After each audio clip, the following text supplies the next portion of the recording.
everybody, welcome back to another Switch 2-week dive. We're gonna cover the top 10 games coming out on Switch for the next 2 weeks. Like to keep it short so people can just move on with their lives, okay? Let's get started. Alright, first up is a game called Outer Worlds. You're probably familiar with this because it was a smash success on PC when it came out October 25th, 2019. It's almost like I have the internet at my fingertips. The Outer Worlds is going to be a Fallout 3 and 4-like inspired RPG, but it takes place in space. You're going to have perks, weapons, abilities that you can cycle through and use in order to defeat your foes. It's a very long RPG, definitely a very involved one. And just in case you're curious, the speed run for that game is like 12 minutes. Good luck beating it in 50 hours. The Outer Worlds will run you $59.99. Also, by the way, I know I didn't point this out, but I'll have the date that they're coming out right up here in the corner, so you know when these games are coming out, when they're going to hit the virtual shelves in this case. After that, on June the 9th, we have a game called Demon's Tier Plus. Now, this is going to be an RPG, dungeon, crawler, roguelike with elements of arcade and adventure. What does that mean? It means you can play a character with dungeons that are always going to change every single time you play. It is kind of a bullet hell shooter. Also, you can play this co-op. Also, there are 8 different characters that you can choose from and localized in 4 languages. Yes, I did just read those bullet points right off the page, but listen, you didn't come here to read, okay? I'm just giving you that easy to digest information.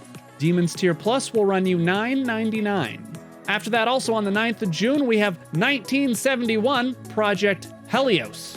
Or Helios, depending on where you're from in the world, I suppose. Nah, that's not really true. I'm pretty sure I just butchered that no matter where you live. This is going to be a game similar to XCOM. For those of you who know what that is, it means you're going to get up real close to an enemy about 4.5 inches away with a shotgun, 95% chance to hit, and let me tell you, you are going to miss. This is going to be a turn-based strategy, slow and go, slow burn kind of a game.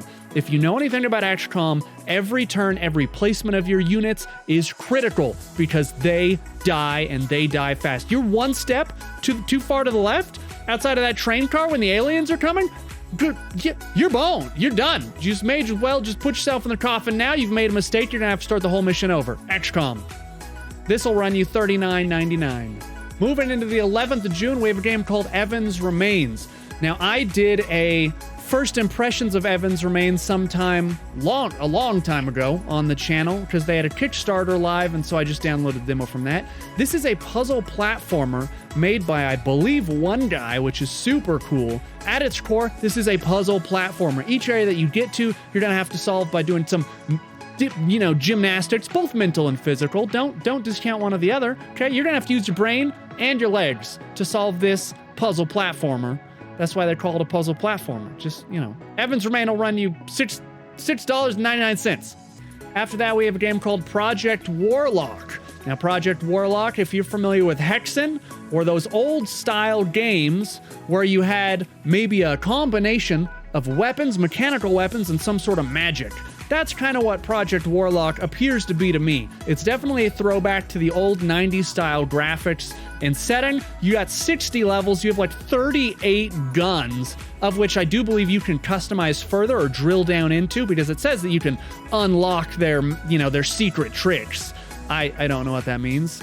Anyway, this game is going to have levels, it's going to have upgrades. You actually have perks in this, so for an old game, that's a pretty new feature. We didn't start seeing perks and skill systems until, as far as I'm aware, EverQuest. Back in the late 90s, maybe something else earlier than that, but I'd be hard-pressed to... Maybe like the old Morrowind games?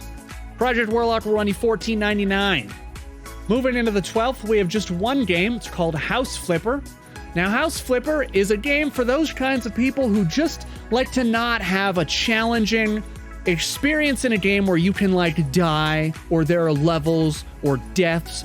This is for people who want to sit back and not really worry about what they're doing. See, in House Flipper, you play an investor who buys a house in need of renovation, and you do things such as paint the walls, sweep the floors, cut the lawn, and then you sell a house for a tidy profit. Again, this is the kind of game that you play when you just want to forget about everything else going on in life and you just want to clean up and make a house real nicey nice like, okay? Buy it. It's $24.99. Moving into the 18th of June, we have a game called Airy, Little Bird Adventure. Now, this is exactly as the title says. You play some kind of a parrot. I believe it's a parrot. And you fly around the world exploring the areas. Also, the screenshots suggest there are space whales. I'm immediately on board.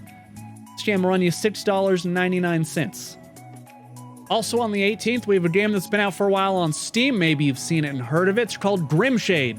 Probably have not seen it or heard of it, honestly. I covered this on the channel in the Lost on Steam quite a while ago, but this is a turn-based tactical game in which you control a group of heroes. They all have different abilities and powers and weapons, and based on what you equip them with those weapons or armor, they will get different abilities. Now, the really interesting thing about this game is instead of just being 3 guys all in the same plane, you actually have a grid that is 3 by 3, and you can move people forward or backward or sideways in order to gain the advantage against your enemies in combat, which makes this, a level deeper than most just regular turn-based games.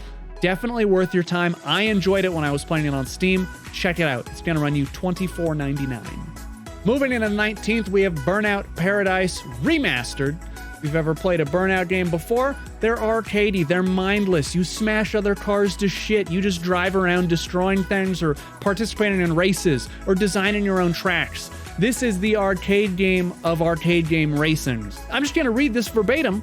The definitive Burnout Paradise experience.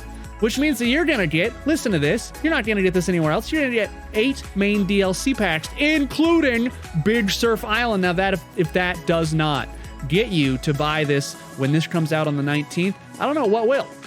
Burnout Paradise is going to run you $49.99. Last but not least, somewhere between the 12th of June and the 17th, we're going to have Summer at Mara. In Mara. Summer in Mara. I'm assuming Mara is an island chain and not a person. Now, in Summer of Mara, you're going to be stranded on an island, or 20 islands apparently, as far as it goes to, in which you can craft and build and gather and explore and adventure and platform and do all kinds of cool shit.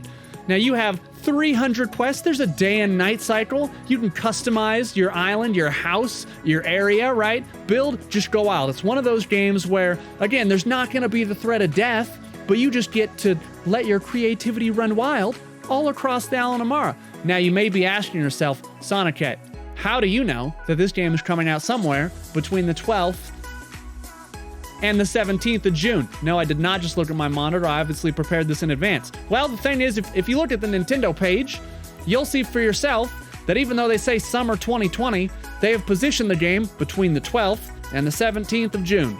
They're not fooling anyone, especially not me. I guarantee this game is coming out either somewhere between the 12th through the 17th. It could even be the 17th, it could even be the 12th. Who knows? But somewhere in there that week, expect Summer of Mara in Mara to drop. Probably wondering how much this game costs. It's $24.99. So that's it. There's your 10 games and Switch for the next 2 weeks. Not too much is coming out, and there's a lot of garbage on the Switch store as usual. But these 10 games keep you busy through March and even beyond, depending on what you end up picking up. As always, let me know what you think. Let me know what you thought in the comments down below. I enjoy talking to you guys about games. And until next time, burn bright, everybody.